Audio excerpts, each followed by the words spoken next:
تیتر اول امشب: دادگاه لاهه یکی از اعضای متواری حزب الله را در ترور رفیق حریری مجرم شناخت. اتهام مستقیمی متوجه خود حزب الله اما نشد. وزارت راه و شهرسازی ایران انتشار اطلاعات قیمت و وضعیت بازار مسکن را ممنوع کرد. همزمان ارسال پیامک به مالکان خانه‌های خالی برای پرداخت مالیات.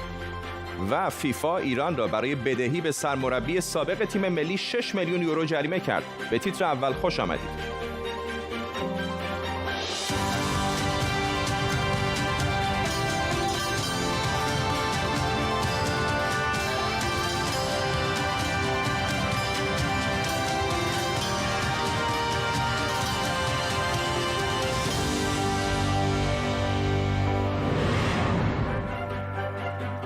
سلام بر شما. دادگاه بین‌المللی کیفری لاهه یکی از اعضای حزب الله لبنان را در قتل رفیق حریری نخست وزیر سابق لبنان مجرم شناخته.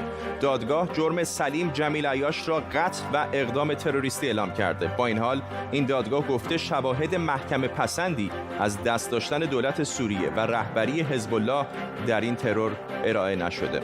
همه 4 متهم پرونده متواری‌اند. در طول نیم ساعت آینده تیمی از خبرنگاران و کارشناسان ما را همراهی خواهند کرد. اول از همه ما بریم به لاهه، محل دادگاه. همکارم نیلوفر پور ابراهیم از روبروی این دادگاه با ماست. نیلوفر، در دادگاه چه گذشت؟ دادگاهی بود که بسیاری انتظارش رو می‌کشیدن برای صدور رأی در مورد عاملان ترور رفیق حریری. در نهایت همطور که اشاره کردی این دادگاه فقط یک نفر رو به عنوان متهم اصلی محکوم کرد و بقیه رو تبرئه به دلیل اینکه گفت مدارک و مستندات کافی در مورد دخالتشون در این قتل وجود نداره. سوالات بسیاری رو میتونیم بگیم که این دادگاه همچنان باقی گذاشت. بعد از 11 سال که از تشکیلش میگذشت و 6 سال از تحقیق پی در پی و بعد از اینکه مشخص شده بود که این 4 نفر متهم اصلی هستند، باعث میشه گفت دلسردی بسیاری شد که در انتظار این بودند که عدالت مشخص بشه و آمران این حمله معلوم بشن که چه کسانی بودند. هرچند که گفته شد این افراد یا کسانی که حمله رو انجام دادن احتمالاً سازماندهی داشتن، مثلا افرادی که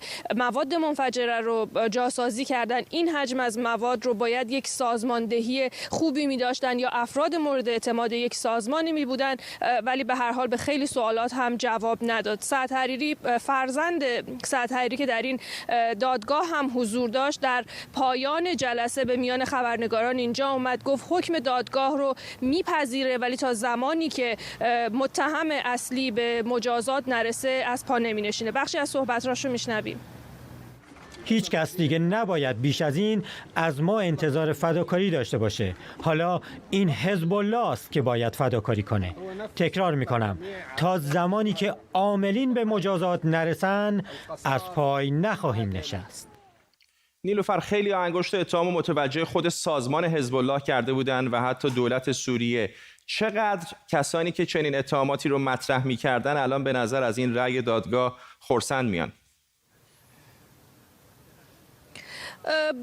کسانی که این اتهامات رو مطرح می‌کردن میتونیم بگیم که حالا خود حزب الله مثلا به عنوان کسی که میگفت این اتهامات رو قبول نداره الان واکنشی ازش هنوز نشنیدیم، ولی میشنویم از سعد حریری که خواستار اینه که شخصی که گفته شده در واقع در عملیات دست داشته و ازش نام برده میشه جمیل عیاش به مجازات برسه و او رو احتمالاً تحویل بده، وقتی که میگه حالا نوبت حزب الله که به مسئولیت عمل بکنه. به غیر از اون افراد زیادی ناراحت شدن. ما همینجا در مقابل دادگاه لبنانی تبارانی رو میدیدیم که اینجا حضور داشتن و وقتی که سعد حریری اومد با عصبانیت با او صحبت میکردن و ناراحت بودن از رأی صادر شده و اینکه حزب الله به طور مشخص نقشش در این دادگاه نادیده گرفته شده و به اون اشاره‌ای نشده.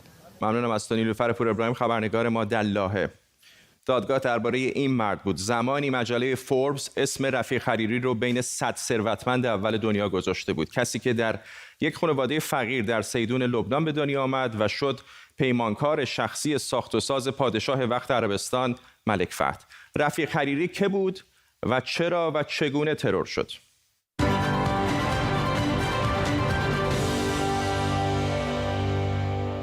26 بهمن سال 1383 رفیق حریری طرفای ساعت 12 ظهر از مجلس لبنان بیرون میاد، قدم زنان به کافه‌ای به نام ستاره در نزدیکی مجلس میره و 50 دقیقه توی کافه با فرستاده سازمان ملل متحد ملاقات میکنه و بعد با مرسدس ضد گلوله‌اش همراه با 5 خودروی دیگه که اسکورتش میکردن به طرف خونه میره. تقریباً 6 دقیقه و 30 ثانیه بعد جلوی هتل سن جورج میرسه و اونجا کامیونی حاوی 1000 کیلوگرم TNT کنار کاروان حریری منفجر میشه. 22 کشته از جمله حریری نتیجه تروریه که بازی‌های سیاسی رو توی لبنان به کلی عوض کرد.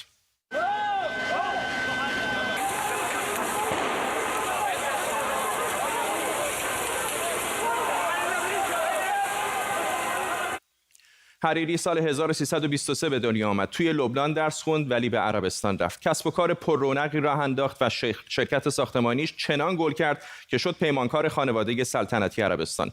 حدود 40 سال پیش به لبنان برگشت و برای خودش اسم رسمی دست و پا کرد. لبنان درگیر جنگ داخلی بود و حریری از کسانی که تلاش میکرد آشتی ملی برقرار کنه. آشتی که با توافق طائف به دست میاد و میشه نقطه پایان جنگ داخلی، توافقی که در عربستان امضا میشه و ساختار قدرت رو تو لبنان بین شیعیان و سنی ها و مسیحی ها تقسیم میکنه.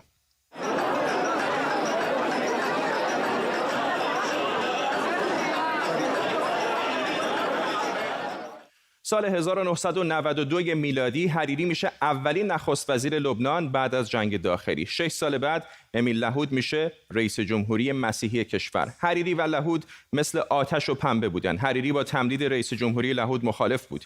نیویورک تایمز توی یک مقاله نوشته که بشار اسد به حریری گفته اگه لهود رو بردارین لبنان رو سرتون خراب میکنیم.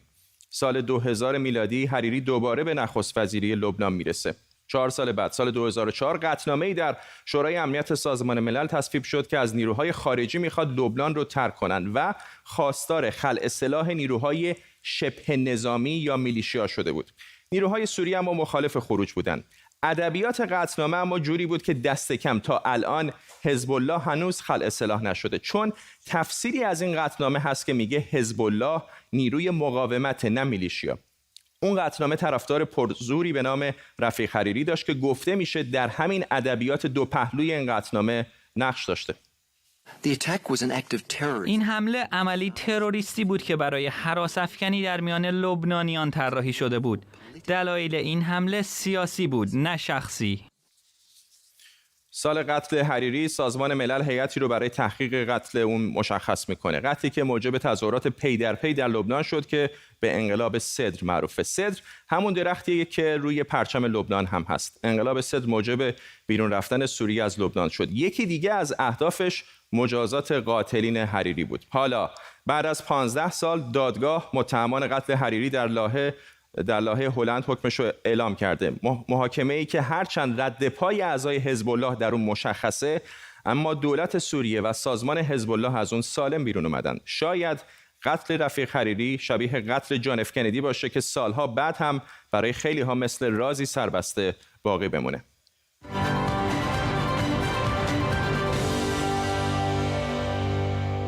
برای بررسی جنبه‌های حقوقی و سیاسی ماجرا، سعید محمودی استاد حقوق بین‌الملل در دانشگاه استکهلم از همین شهر با ماست و همینطور علی صدرزاده تحلیلگر مسائل خاورمیانه و جهان عرب از فرانکفورت. از آقای محمودی شروع می‌کنم و منظر حقوقی این دادگاه برام یکم توضیح بدید آقای محمودی که مشروعیت این دادگاه از کجا میاد و چقدر حوزه قضایی داره برای اعمال کردن حکمش.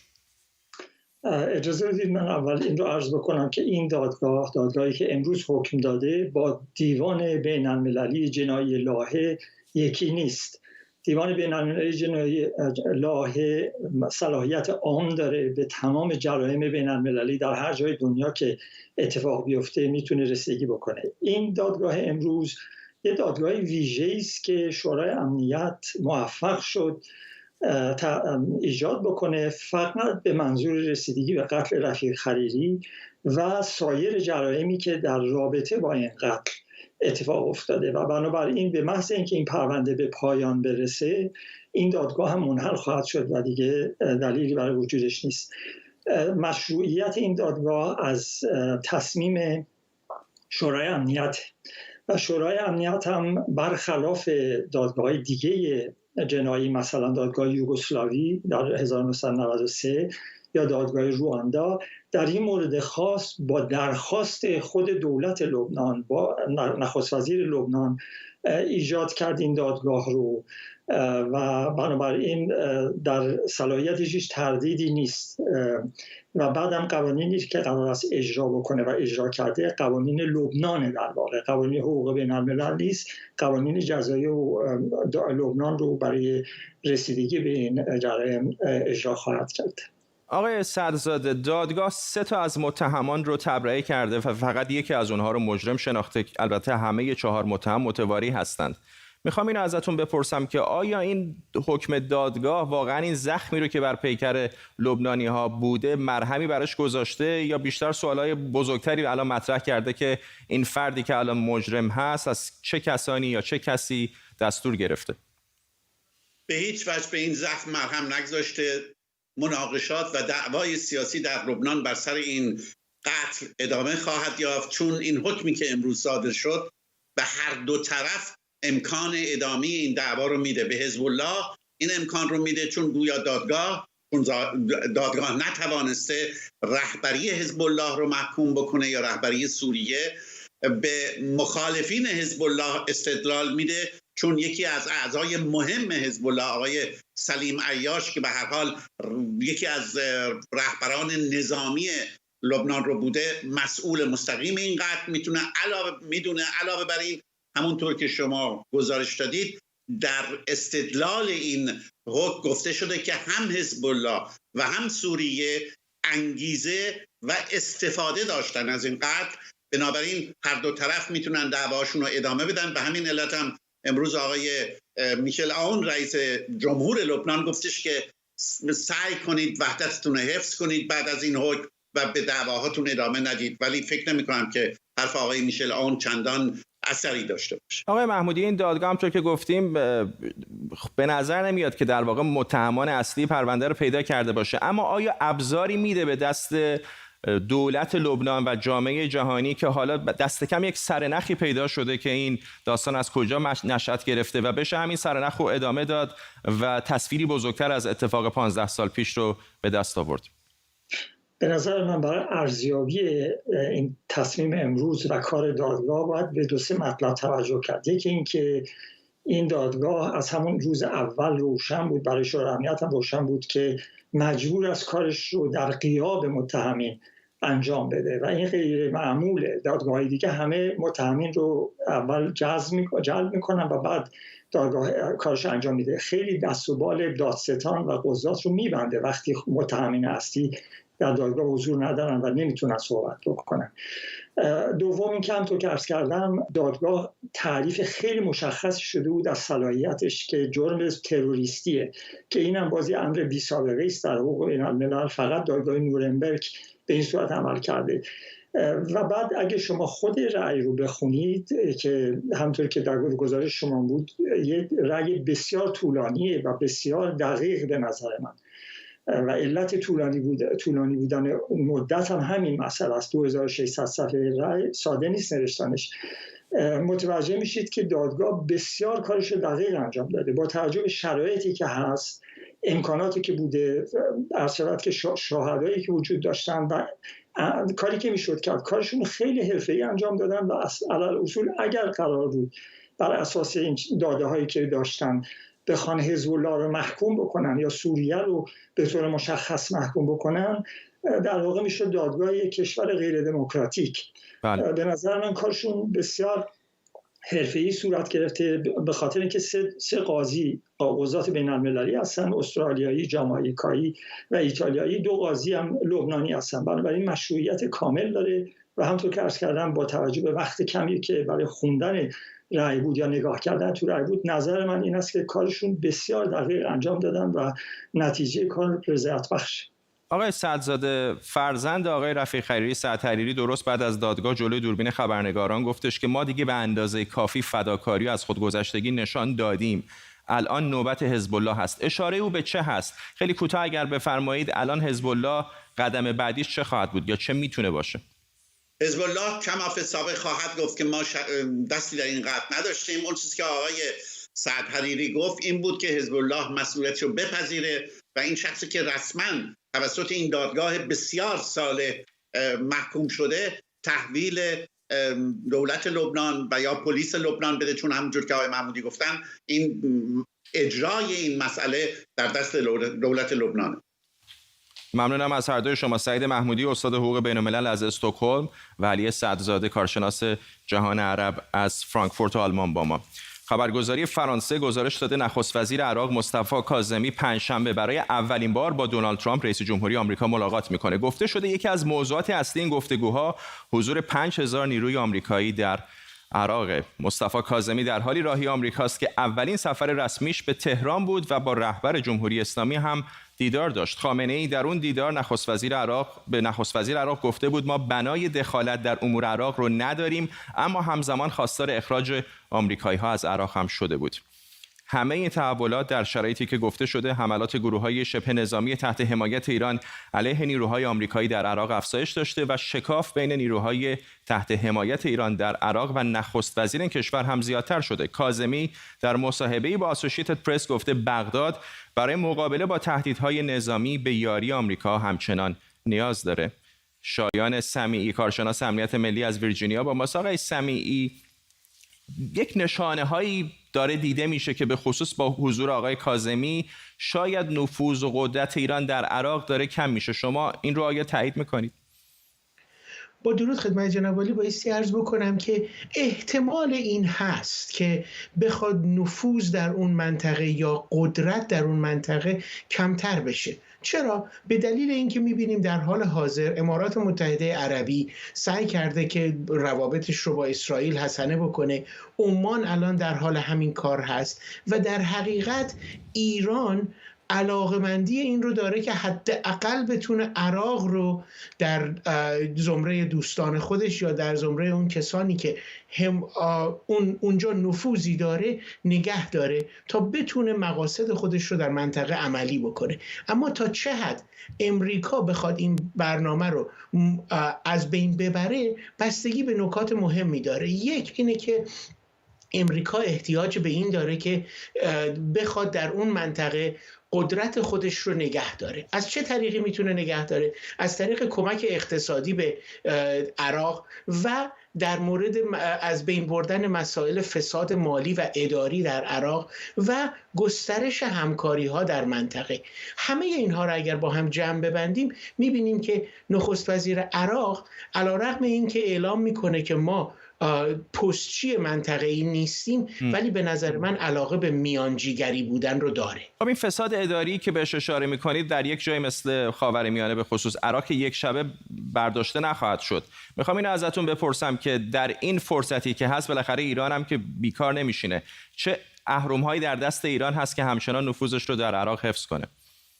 ببینید ایران سعی میکنه که از طریق مسائل مالی، حالا یا از طریق، به خاطر اینکه ببینید در عراق کمبود برق دارن، از ایران برق تهیه میکنن و حتی امریکا رو مجبور کردن عراقی ها که مسئله تحریم ایران رو حداقل به اونها یک اجازه خاصی بدن که بتونن از ایران برق بگیرن. پس ایران سعی میکنه که از طریق مسائل اقتصادی و از طریق حمایت کردن از گروه‌هایی که صاحب نفوذ در مجلس عراق هستند، مثل هشت شعبی، مثل گروه مقتدا صدر، که بتونه از طریق حمایت کردن اونها و اونها رو تحت نفوذ خود داشتن روی دولت عراق فشار وارد بکنه و حتی بتونه تصمیم گیری این رو داشته باشه که چه کسانی در عراق بر مسند قدرت خواهند نشست. ممنونم از شما. شایان سمیعی، کارشناس امنیت ملی از ویرجینیای آمریکا. وزیر راه و شهرسازی ایران محمد اسلامی میگه دستور داده تا آمار بازار مسکن منتشر نشه. از طرف دیگه اتحادیه مشاوران املاک میگه مستاجران نباید افزایش بیش از 25% اجاره رو بپذیرند. خب میدونیم که طبق آمار رسمی حدود 1/3 خانواده‌ها مستاجرن، اما در تهران تعداد مستاجران چیزی بین 40 تا 50% جمعیته. توی خیلی از شهرهای بزرگ در اروپا اجاره خونه چیزی حدود 40% حقوق کارمندان متوسطه. توی کانادا و آمریکا به طور مشخص کمتره، اما توی تهران و شهرهای بزرگ ایران این مبلغ از 33% در سال 93 بنابر برآوردهای رسمی به بالای 50% در سال 98 رسیده. خب ببینیم میانگین افزایش اجاره مسکن در این چند سال چقدر بوده. در تهران تا بهار سال 98 64% بوده. آمار ماه‌های اخیر رو هنوز نداریم، ولی دور از تصور نیست که از این 64% خیلی بیشتر شده باشه. با یه مقایسه ساده بین آمار و ارقام به این نتیجه میرسیم که مستاجران هر روز وضعشون بدتر میشه. همین ساعتی پیش هم اعلام شد با حضور وزیر راه و شهرسازی و معاون رئیس سازمان امور مالیاتی برای 100,000 نفر در مالکان خانه‌های خالی در ایران پیامک تعیین و تکلیف فرستاده شده. وزیر راه گفته تا حالا نزدیک به 3 میلیون از این خانه‌ها شناسایی شدن. آرش حسنی‌ها، روزنامه‌نگار اقتصادی از پراگ با ماست. آقای حسنی‌ها، به نظر میاد تمام این اهرم‌هایی رو که دارن استفاده می‌کنن برای این هستش که به شکلی قیمت خانه و قیمت اجاره رو در واقع به کنترل در بیارن. فکر می‌کنید که چقدر توفیق خواهند داشت با اضافه کردن مالیات بر کسانی که خانه خالی دارن یا با حذف قیمت‌ها از اطلاع رسانی عمومی؟ خب من نظر شخصی اینه که توفیق اندک خواهد بود، به خاطر اینکه شاخص اجاره بها در واقع تابعی است از یک قیمت مسکن، دو نرخ تورم عمومی و سطح عمومی قیمت‌ها و سوم وضعیت اقتصادی کشور. می‌دونیم که در شرایط رکود تورمی صاحبان مسکن‌های اجاره‌ای عمده تأمین یا تثبیت قدرت خرید خودشون رو در این شرایط رکود تورمی از محل افزایش اجاره بهای خانه‌هایی که در بازار عرضه می‌کنن به دست میارن. این سه عامل، یعنی قیمت مسکن، تورم عمومی و وضعیت رکود اقتصادی، سبب میشه که این تلاش‌ها از جمله حذف قیمت‌ها و دیگر مواردی که شما اشاره کردید با توفیق اندک همراه باشه. خیلی کوتاه اگر بفرمایید، دولت چندین بار سعی کرده به شکل دستوری در واقع افزایش قیمت رو حداقل یک محدودیتی روش بذاره. فکر می‌کنید که چقدر چنین کاری اصلا ممکن هست؟ نظر من این است که ممکن نیست و فقط نظر من نیست. در واقع سابقه تاریخی هم نشون میده که در هر بازاری چنین کنترل‌ها یا چنین دستورهایی ناکام باقی مونده و فقط ریسک‌های اون بازار رو افزایش داده. قراردادهای غیر رسمی که اصطلاحاً پشت قرارداد گفته میشه یا فرار از بحث‌های مالیاتی و دیگر موارد زیرزمینی شدن رو به دنبال داره. ممنونم از شما. آرش حسنی‌ها، روزنامه‌نگار اقتصادی از پراگ.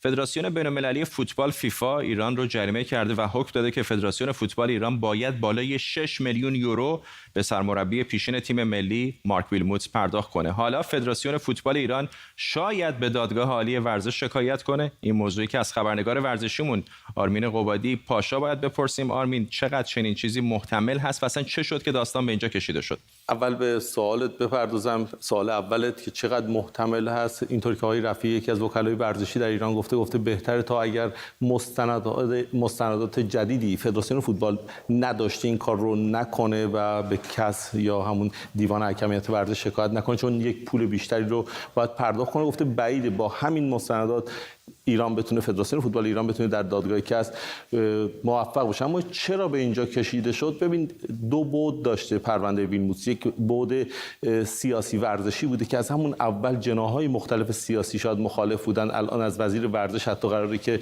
طرح سوال بشه فردا در مجلس. به نوعی شاید تقابل مجلس جناح‌های مختلف با دولت روحانی باشه و حمایتی که وزیر ورزش کرده این که چرا اصلا با همچین شخصی قرارداد بستن، مربی درجه یکی نبوده. خب این مسلم و مشخص است. چرا همچین پولی به یک مربی درجه حداقل وقتی درجه اول نیست پول پرداخت شده که بیاد جانشین کیروش بشه؟ اینها مسائل سیاسی ورزشی. اما اون بعد اجتماعی و اقتصادی برای مردم شاید اهمیتش رو دو چندان کنه. از دیروز که این خبر اعلام شده تا همین الان که با تو دارم صحبت می‌کنم فرداد، خیلی ها اشاره می‌کنن به قیمتی که در واقع یورو داره در ایران. همین الان من چک کردم 27265 تومان بوده. خب با یک ماشین حساب ضرب در 27265 تومان میکنن.